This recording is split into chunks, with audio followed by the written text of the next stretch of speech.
this has really been an interesting day. One thing I think we should remember is I sit back here and form some larger impressions about all the projects. And, you know, whenever Paul had mentioned some general trends, is Attract really is, you know, coming from its genesis in science, an experiment in what we like to call deep tech policy.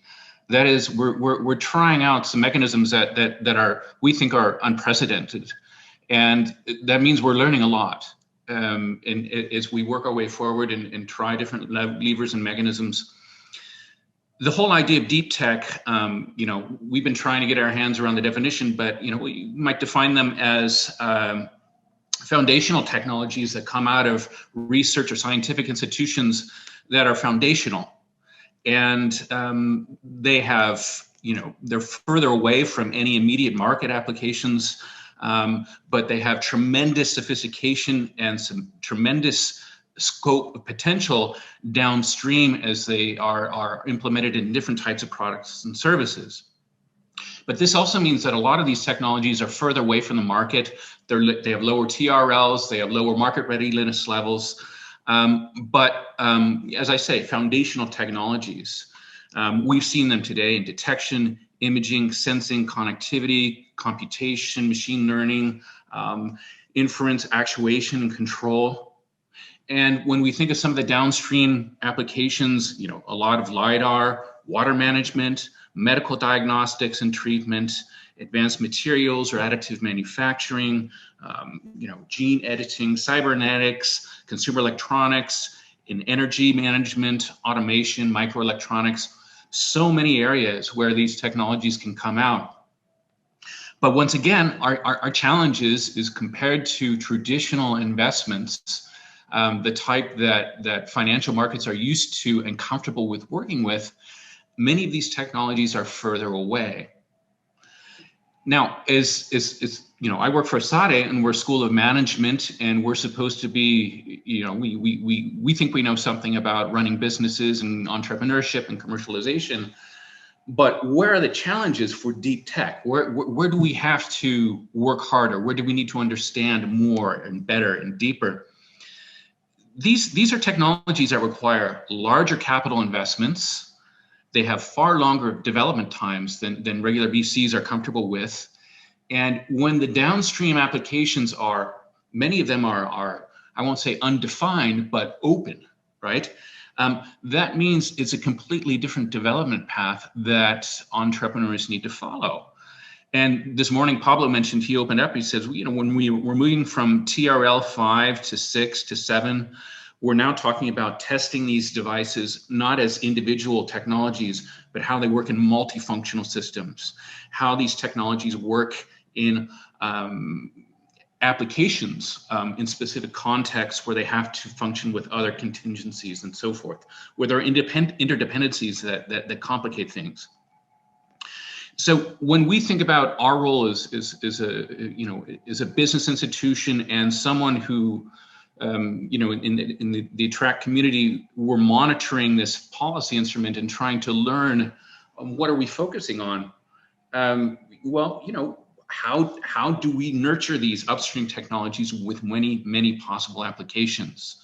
How do we teach our students to open up the possible portfolio of definitions, the social meanings of technologies, and how they can be used not just from a technical sense, but from a social sense, an anthropological sense?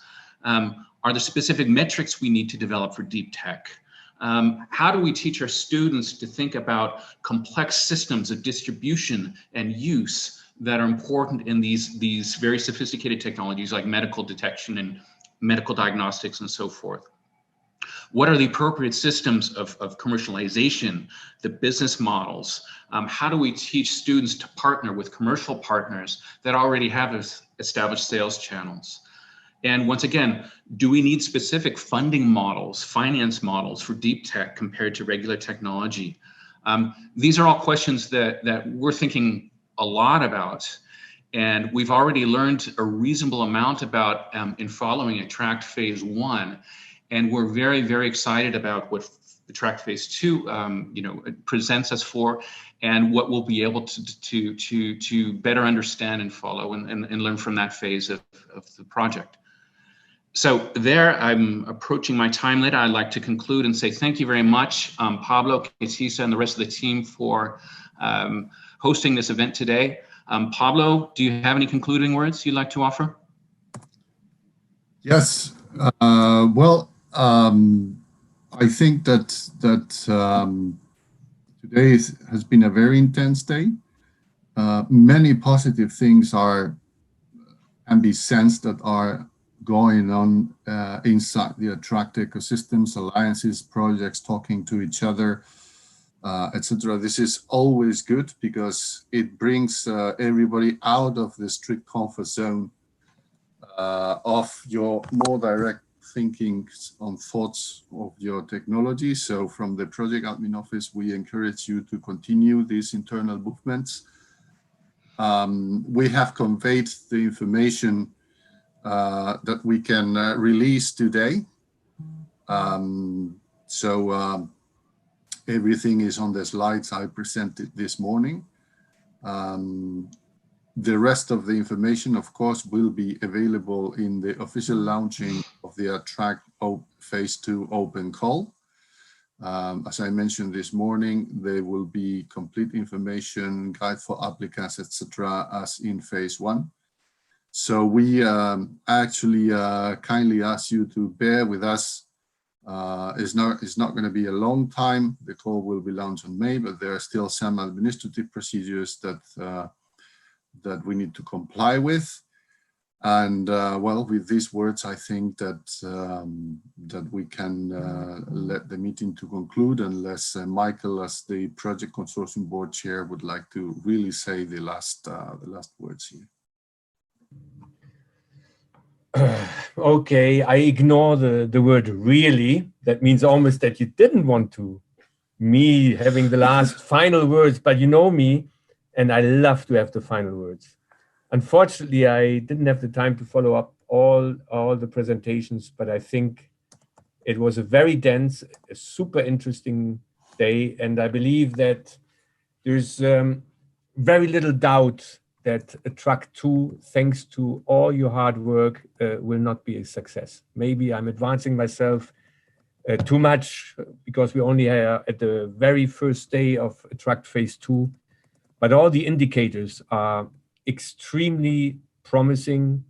The ground is very fertile, and I have only to leave you with my best wishes for your work.